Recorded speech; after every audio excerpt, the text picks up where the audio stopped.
Hello, welcome in daily newspaper editorial audio program. Now headline: Black holes, Times of India, cripple and scuttle the Hindu.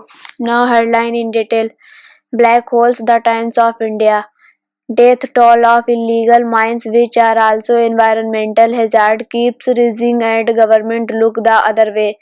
One miner had died and at least other others were feared trapped in a rat hole coal mine, a narrow, deep and illegal mine with no safety measures in Assam until Wednesday evening. When the rescue operation is over, the bodies won't figure in official statistics because India's Directorate General of Mine Safety only counts accident in the formal sector. It claims coal mines have become safer over the years. Fatal accident in coal mines declined from 143 in 1997 to 24 in 2022. It says that good, but what about the thousands of men, women, and children? Smaller bodies are an asset in these claustrophobic pits, risking life and limb every day. Red hole mines become big news every few years, but casualties are far more frequent.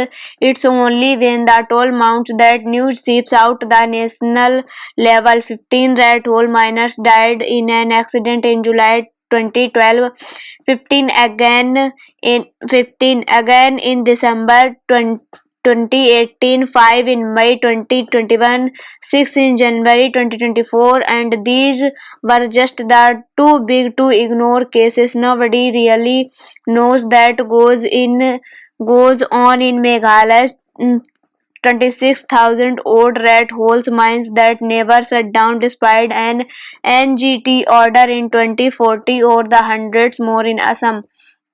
There's illegal sand meaning to that destroying rivers across the country. One study claimed 95 people drowned in sand pits dug in river beds by the mining mafia between January 2019 and November 2020. In 2018, a CAG report flagged the illegal extraction of almost 100 tons of minerals, copper, lead, and zinc, among them over 5 years in just 5 Rajasthan districts. This is problematic on several counts. First, the obvious revenue loss to the state. Second, illegal mines never adhere to environment regulation. Third, and most important, very don't care about the lives of miners, as we are seeing now in Assam. Kripal and Scuttle the Hindu. Governments are discouraging the exercise of the right of information. Nearly 2 decades after the passage of the Right to Information Act, it is quite apparent that governments, at least a section of it, are uncomfortable with the idea of transparency and empowerment associated with it.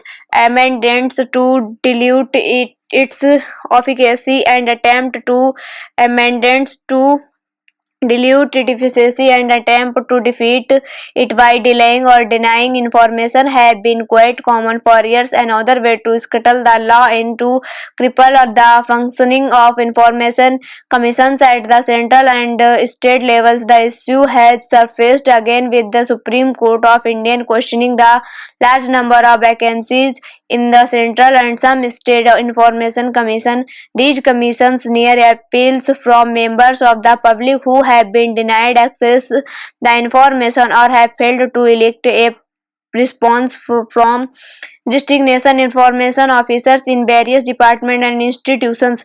A division bench has taken note of the fact that there are 8 vacancies in the post of information commissions in the Central Information Commission CIC, while 23,000 appeals are pending before it.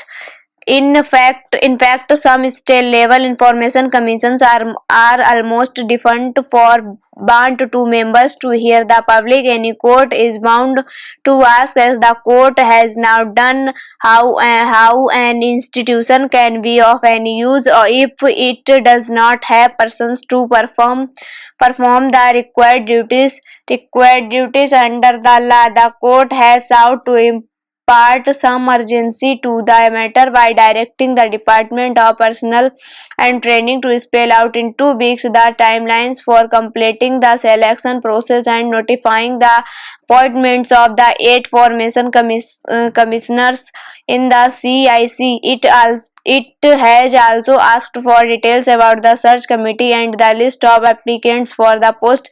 Similarly, states that have initiated the appointment process but without any definite timeline have been asked to complete the process within a specified time. However, this may not be enough to bring about a revival in the fulfillment of the original purpose of the act.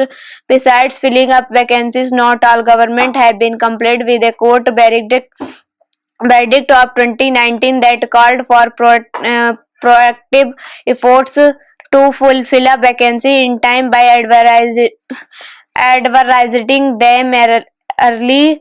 The CSI post was stripped to its autonomy some years ago when the government removed the fixed 5-year tenure and made it open-ended.